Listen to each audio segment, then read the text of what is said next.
Bonsoir à tous, bienvenue sur Monaco Info. Nous sommes le vendredi 13 juin et voici les titres de l'actualité. Le monde entier, ou presque, a fait escale à Nice cette semaine pour la 3e conférence des Nations Unies sur l'océan. Elle s'est clôturée aujourd'hui et nous dresserons le bilan des engagements pris avec Isabelle Picot, ambassadeur représentant permanent de Monaco auprès des Nations Unies. Impulsé en marge de l'UNOC, nous ferons un coup de projecteur sur l'initiative Plastique Odyssée qui vise à lutter contre la pollution plastique. Et puis nous reviendrons sur la remise des prix des rencontres philosophiques de Monaco qui avaient lieu hier soir au théâtre Princesse Grace avant de recevoir notre second invité Alexis Gabiro, directeur artistique du spectacle Son et Lumière projeté sur la façade du Palais Princier demain dans le cadre de la 6e rencontre des sites historiques Grimaldi. Clap de fin pour l'UNOC, la 3e conférence des Nations Unies sur l'océan a réuni à Nice depuis lundi une 60aine de chefs d'État et de gouvernement, dont le prince Albert II. Ce rendez-vous à l'échelle planétaire s'est matérialisé par de nombreux engagements de haut niveau. Nous recevons pour en parler l'ambassadeur représentant permanent de Monaco auprès des Nations Unies, Isabelle Picot. Bonsoir. Bonsoir. Est-ce qu'on peut dire que Nice a gagné le pari de l'océan? Est-ce que les engagements pris ont été à la hauteur des attentes et en particulier des attentes de la principauté qui se bat depuis de nombreuses années pour la sauvegarde du monde marin? Alors la conférence de Nice, on s'apprête à adopter la déclaration, je l'espère par consensus. La déclaration met l'accent sur l'action urgente. Donc après Lisbonne où on parlait de responsabilité, désormais on parle d'action urgente et je pense qu'avec le succès du congrès sur les sciences océaniques qui s'est tenu à Nice et le Blue Economic et Finance Forum à Monaco, on peut parler de succès. Pour ma part, et je suis les questions de droit de la mer depuis de nombreuses années, j'ai vraiment senti un mouvement, une prise de conscience et surtout au niveau du secteur privé et des acteurs régionaux et locaux. Et ça, c'est absolument indispensable parce que la Convention des Nations Unies sur le droit de la mer, qui date de 1982, est entrée en vigueur des années plus tard. Ensuite, nous avons adopté il y a 2 ans le traité sur la haute mer. La France a fait un travail de lobbying formidable, ce qui devrait permettre d'ici la fin de l'année d'avoir les 60 ratifications requises. Nous en sommes actuellement à 51 pour que ce traité sur la haute mer entre en vigueur et pour que nous puissions notamment mettre en place les aires marines protégées en haute mer qui sont, nous le savons, le b.a.-ba de la conservation et de la protection de la biodiversité en haute mer. Voilà, donc le sommet s'est achevé sur une déclaration finale mettant justement l'accent sur la conservation et la gestion durable de la haute mer. Il a également été question ces derniers jours de la sanctuarisation des grands fonds marins, de la protection renforcée des zones économiques exclusives ou encore de la pollution plastique. Que faut-il retenir sur ces sujets ? Alors la pollution plastique, il y aura une négociation à Genève cet été. Le traité est bien avancé. Il doit absolument considérer l'ensemble de la production de toute la chaîne du plastique. Alors moi j'ai un grand souci, c'est que nous savons depuis 1 ou 2 décennies qu'il y a des matériaux plastiques très fins et très résistants qui en fait ne peuvent pas être incinérés. C'est seulement 13% du plastique qui est recyclable. Donc je pense qu'il doit y avoir un vrai changement, une prise de conscience et un changement au niveau de l'industrie pour interdire certains plastiques qui ne peuvent pas être recyclés, qui ne peuvent pas être brûlés et qui donc retombent dans les océans et sur Terre. Ensuite, la sanctuarisation des grands fonds marins. L'autorité internationale des fonds marins doit finaliser le code minier. Je crois qu'il faut aussi prendre conscience que les pays océaniques, donc les petits États insulaires en développement, comptent beaucoup sur l'exploitation en dépit tout en respectant le principe de précaution, mais des richesses qui sont enfouies dans le sous-sol. Pendant des centaines d'années, nous avons exploité de façon parfois peu respectueuse de l'environnement les ressources minières sur Terre. Donc il serait quand même très dangereux de vouloir instituer à jamais.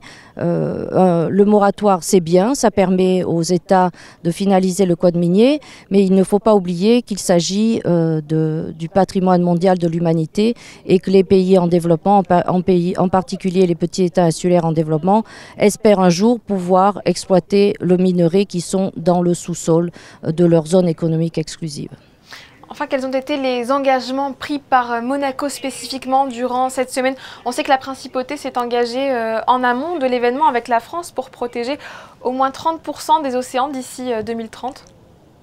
Alors cet engagement est un engagement pris au niveau international multilatéral depuis de nombreuses années, qui a été réaffirmé lors de la réunion des États parties à la Convention sur la biodiversité.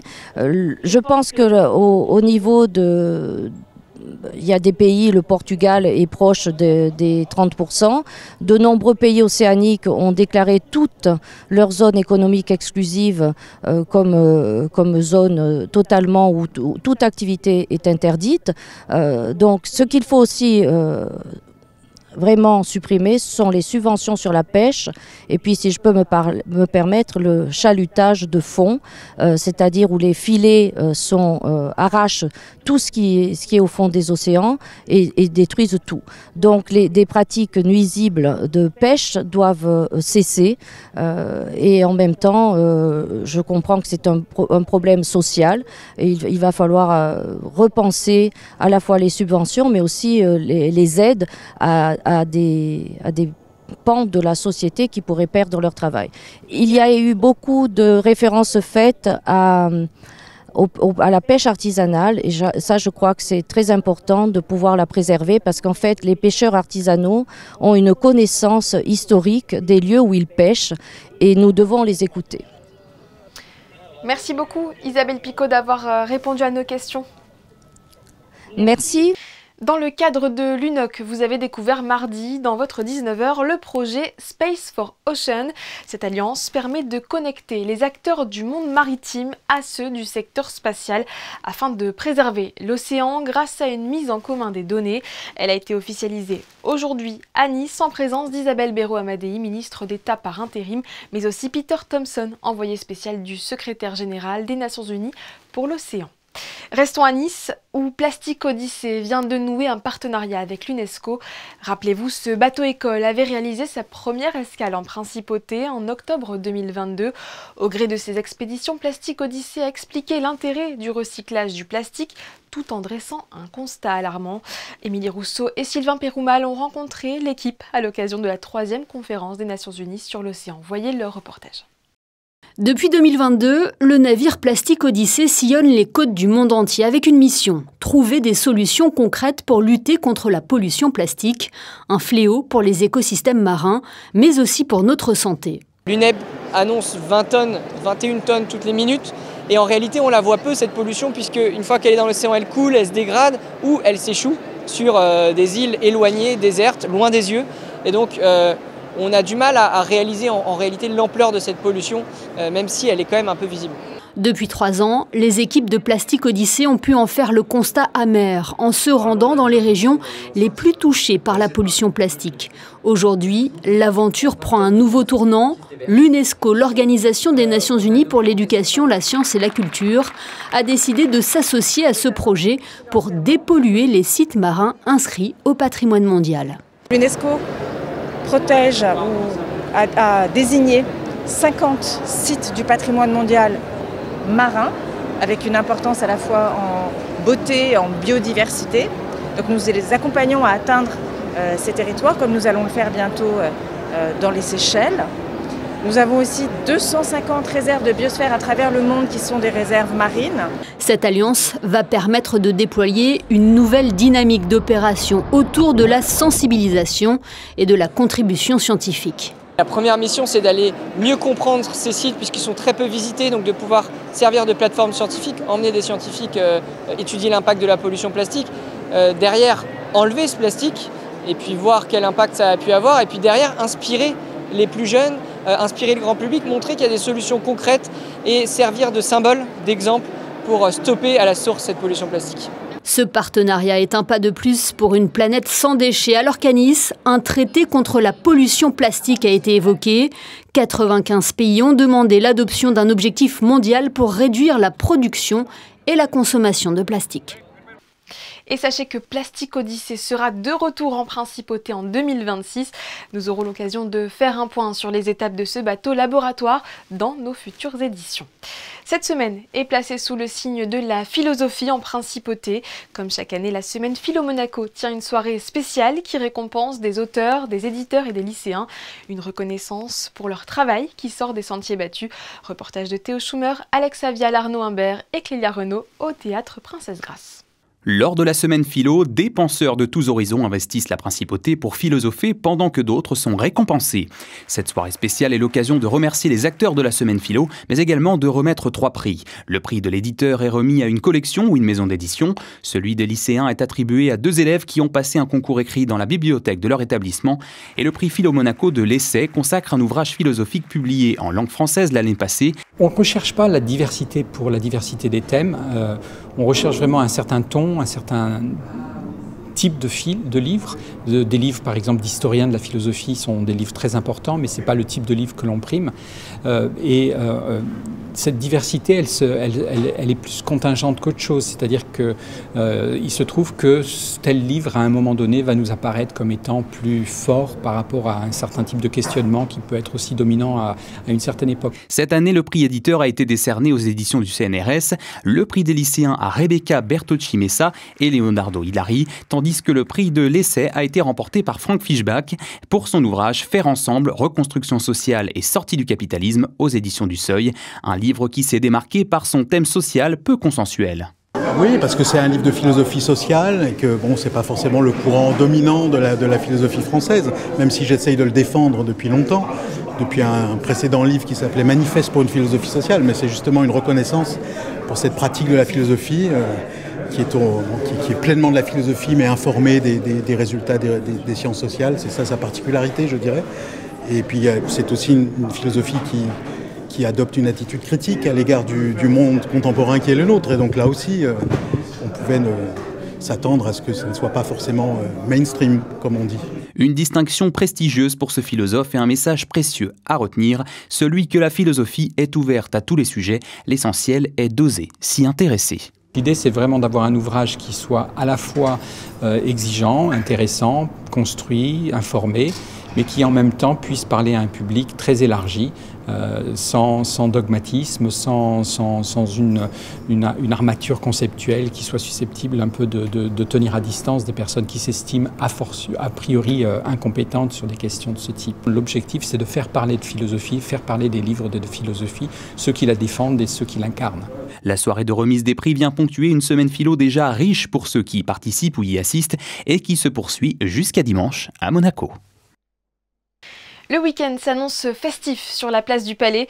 La 6e rencontre des sites historiques Grimaldi de Monaco aura lieu demain et après-demain avec un programme riche en animations, expositions, dégustations et spectacles son et lumière retraçant l'histoire de la dynastie Grimaldi.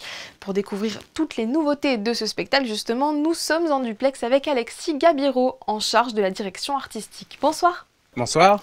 Le spectacle Son et Lumière sera projeté samedi sur la façade du Palais Princier. Que donnera-t-il à voir cette année ? Alors cette année, il donnera à voir une histoire en lien avec les fiefs qui sont mis à l'honneur cette année. Donc voilà, et sans vous spoiler tout le spectacle, il y aura une petite traversée à travers la France en motocyclette. Avec Albert Ier au guidon, et puis il y aura aussi une histoire d'amour entre le prince Pierre et la princesse Charlotte. Ce rendez-vous est un temps fort de ces 6e rencontres, attendu désormais du public. Comment est-ce que vous expliquez ce succès ? Je pense que c'est lié peut-être au succès des années précédentes. J'ai remarqué qu'il y avait un petit peu plus de monde d'année en année. Voilà, et donc n'hésitez pas à venir nombreux pour que ce soit encore un plus grand succès cette année. Techniquement, comment se crée un spectacle son et lumière? Quels sont les paramètres à prendre en compte, les spécificités? Alors, il y a toute une étape en amont de réflexion. Là, j'ai travaillé avec les gens du Palais. Alors, pour les citer quand même, il y a Thomas Fouilleron, Jean-Charles Cureau qui a écrit le récit de ce spectacle et Vincent Vatrican avec qui j'ai travaillé. On réfléchit un petit peu en fonction des fiefs qui sont invités à ce qu'on peut raconter comme histoire assez spectaculaire, parce que c'est quand même un spectacle son et lumière et ça se veut toujours un petit peu spectaculaire. L'équipe qui a travaillé donc avec vous, notamment pour la création des images, le scénario et le son qui doivent s'accorder avec le tout. C'est ça. Et je ne parle pas de la technique, parce que technique, il y a un énorme travail aussi qui est fait en amont, de repérage technique du bâtiment, pour pouvoir jouer avec toutes les lignes architecturales de la façade. Donc voilà, et ensuite c'est un très très gros travail d'infographie, parce qu'on a fabriqué tout un film d'animation avec toute une équipe, et ça a duré à peu près 3 mois avec toute une équipe d'infographistes. Chaque année, vous revenez avec des nouveautés. Comment est-ce qu'il est possible de se renouveler dans ce domaine? Alors là, à chaque fois, c'est un petit peu le défi. Et pour l'instant, chaque année, on s'est dit que le défi a été relevé. Donc j'espère que cette année encore, ce sera ce que vont penser les gens en voyant ce spectacle. En tout cas, le rendez-vous est pris demain à 22 h sur la place du Palais pour un véritable voyage au cœur de l'histoire. Accessible à tous gratuitement. Merci beaucoup, Alexis Gabiro. Merci, bonne journée. Un autre spectacle donné cette fois-ci par 70 élèves de CM2. Devant leurs proches, les scolaires ont dansé, chanté, joué dans le cadre du projet Corps et Voix, un projet mené conjointement par les ballets de Monte-Carlo et la direction de l'Éducation nationale, de la jeunesse et des sports, rendant hommage à Claude Nougaro, José Sacré et Camille Calotti. Accueilli à l'Opéra de Monte-Carlo par Jean-Christophe Maillot, Son Altesse Royale la Princesse de Hanovre a assisté jeudi 12 juin à Corps et Voix, un spectacle mélange chant, danse et théâtre, interprété par plus de 70 élèves de Monaco et intitulé « Tu verras », en hommage à Claude Nougaro. Le principe, il est simple, c'est de faire un véritable enseignement artistique à des enfants, CM2, selon les classes, avec la vraie volonté de faire un travail, je dirais, très sérieux. C'est pas un moment où les gens juste se distraient. Vraiment, l'ambition, c'est de les faire toucher de près cette relation au corps, cette relation à la musique, cette relation au chant, avec un travail suivi tout au long d'une année, hors temps scolaire. Donc il y a vraiment un investissement fort de la part des élèves. Et avec le résultat formidable, parce que du coup, on va vraiment au bout des choses et il y a vraiment une évolution tout à fait vérifiable sur à la fois leur comportement, leur sensibilité et leur manière de s'ouvrir au monde au travers de quelque chose d'artistique.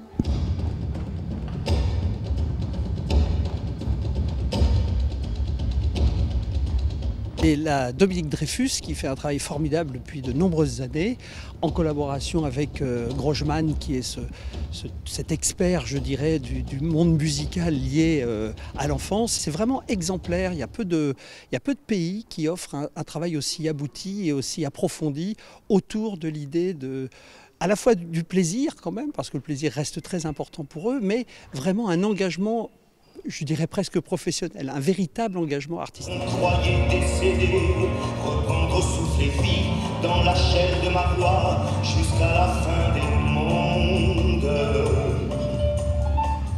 Tu verras, tu verras.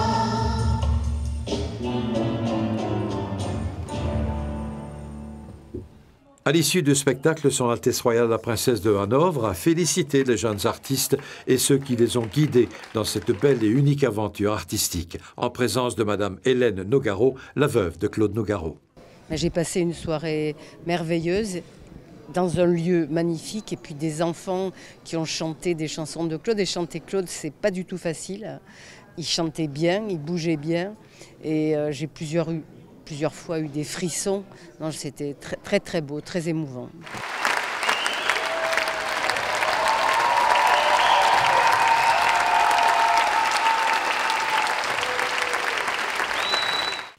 Multiplication, soustraction, division, les collégiens de leur côté font travailler leur méninge.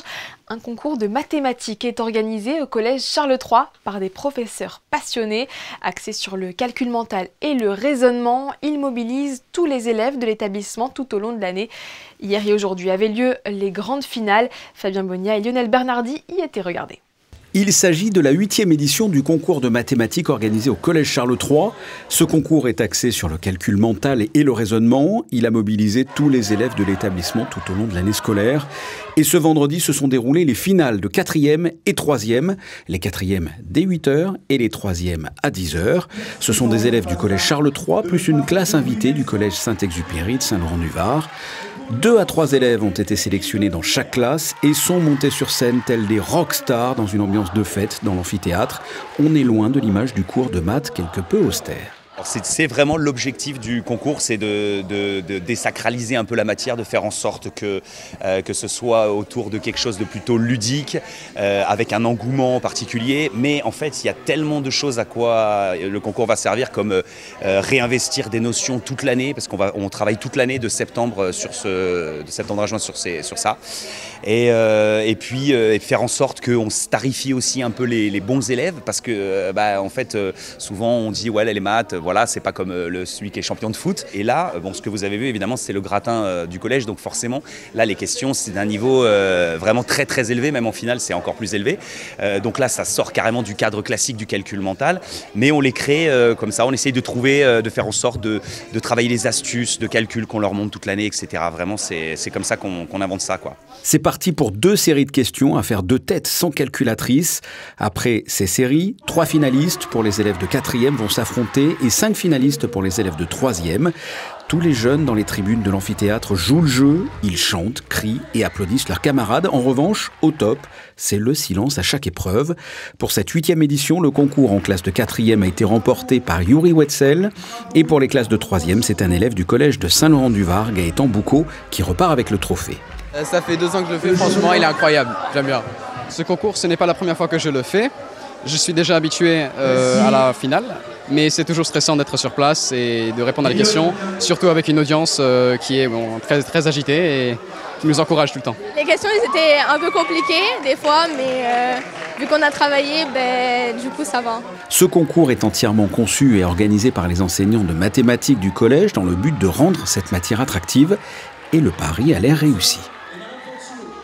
Après le sport cérébral, le sport physique, les Monaco Impies, l'équipe de rugby à 7 masculine, et les Monaco Umoussa, l'équipe féminine, sont arrivés à Darlington, dans le nord de l'Angleterre, pour le dernier tournoi de la saison.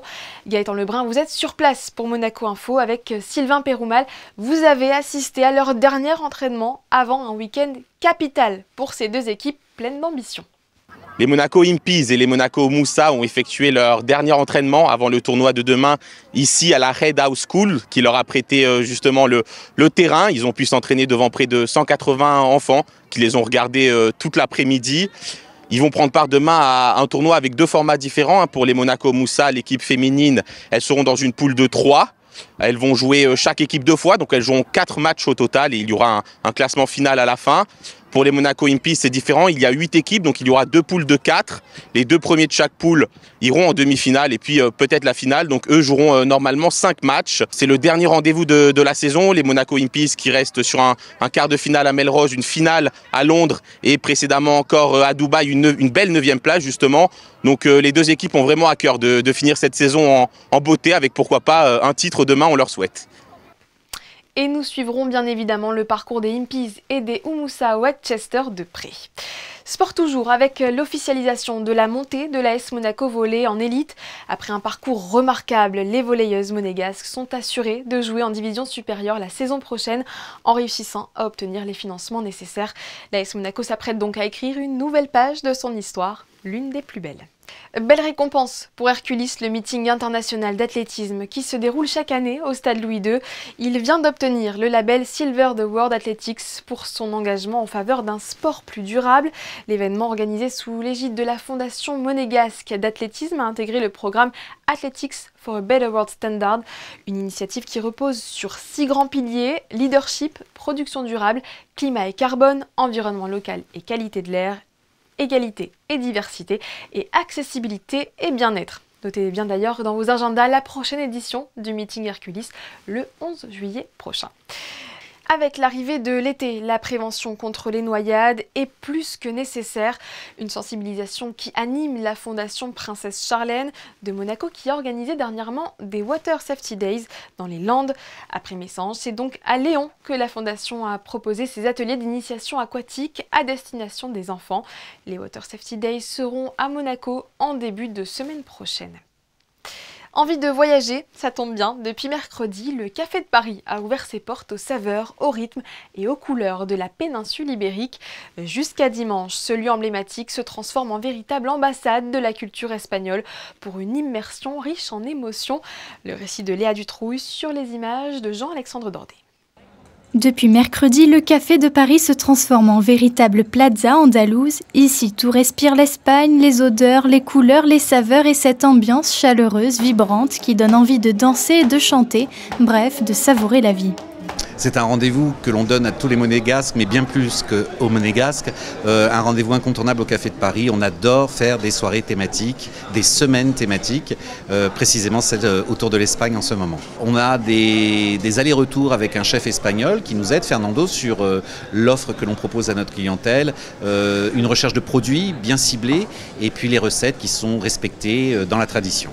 Au menu, une explosion de goût venue tout droit de la péninsule ibérique, tapas authentique, paella dorée, jambon ibérique affiné et plein d'autres encore, directement préparés par un chef espagnol et sa brigade.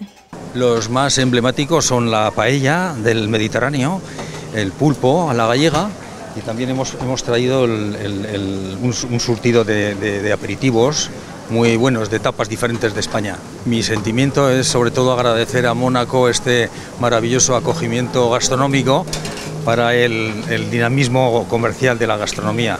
Simplemente es el privilegio de trabajar con muy buenos profesionales y ofrecer calidad.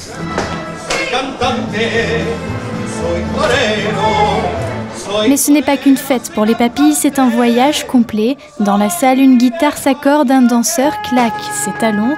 Olé, le flamenco prend place. C'est un événement que j'ai créé en 2009, donc ça ne date pas d'aujourd'hui.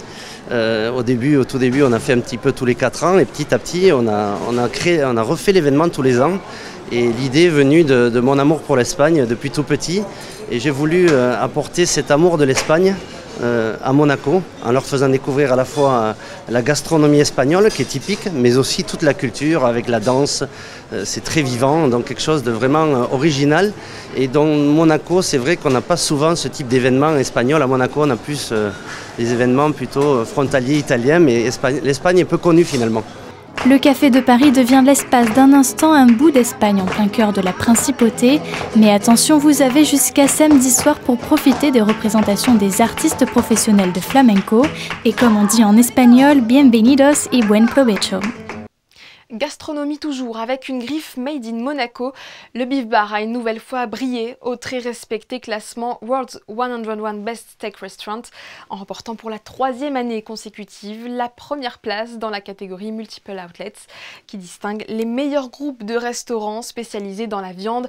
Cette récompense salue l'excellence, la constance et l'innovation de Beef Bar, un concept imaginé par Riccardo Giraudi, aujourd'hui présent dans plus de 40 villes à travers le monde. Un beau cadeau pour les 20 ans de la marque. Cette édition touche à sa fin et nous la clôturons avec les photos de Stéphane Dana sur les journées Happy Days 2025, organisées aujourd'hui et demain sur les terrasses de Fontvieille. Elles promettent des moments de sensibilisation et de partage autour des abeilles, sentinelles de l'environnement. Un reportage sur les sujets sera d'ailleurs à découvrir demain dans notre journal. Dans un instant, la météo d'Émilie Flamin, suivie de votre après-JT consacré ce vendredi aux voitures de collection. A tout de suite.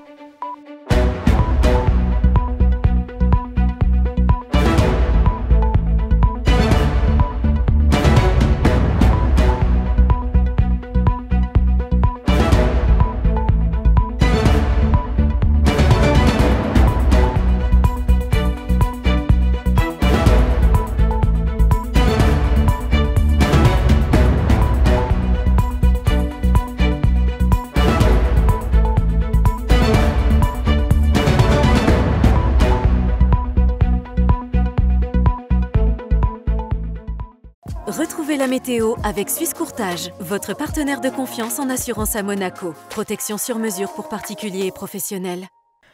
Bonsoir à tous. Demain, le ciel de Monaco sera bien ensoleillé, même si quelques nuages seront présents le matin. Ça ne devrait pas perturber le beau temps attendu. Côté température, il fera chaud, entre 23 degrés le matin et jusqu'à 30 l'après-midi. Et en ce samedi 14 juin, nous fêterons les Élysées. Demain, c'est aussi la journée internationale du don du sang. Un geste simple qui permet de sauver des vies. Et à cette occasion, le centre hospitalier Princesse Grace appelle la population monégasque à se mobiliser.